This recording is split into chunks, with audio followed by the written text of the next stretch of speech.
नमस्कार मंडळी, चला की सर्वजण आवडीने खातील अशी आज आपण भाजी बनवणार आहोत।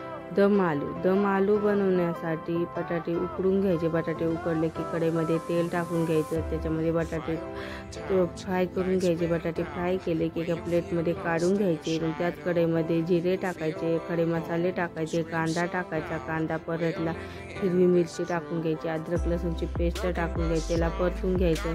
बेसिक मसाले टाकून घ्यायचे, त्याला पण परतून घ्यायचं। मग टमाटर आणि काजूची प्युरी टाकून घ्यायची आणि तिला झाकण ठेवून शिजवून घ्यायचं, कारण की कच्चे टमाट्याची प्युरी टाकली आपण। मग ती 2-3 मिनिटं झाकण ठेवलं, मग झाकण काढायचं, तेल सुटतं परतून घ्यायचं। परतलं की बटाटे टाकून घ्यायचे, त्याला पण मिक्स करून घ्यायचं। बटाटे मिक्स झाले, गरम पाणी टाकून घ्यायचं, म्हणजे भाजी खूप छान होते, भाजीला तरी येते। मग गरम पाणी टाकलं की त्याच्यामध्ये चवीनुसार मीठ टाकून घ्यायचं, मिक्स करायचं। 5 ते 6 मिनिटं आपली भाजी होऊ द्यायची। 5-6 मिनिटांची आपली भाजी तयार होते। वरून कस्तुरी मेथी, कोथिंबीर टाकून झाली आपली भाजी तयार। कशी वाटली तुम्हाला ही भाजी? आवडली असेल तर कमेंटमध्ये सांगा, चॅनलला सबस्क्राईब करा।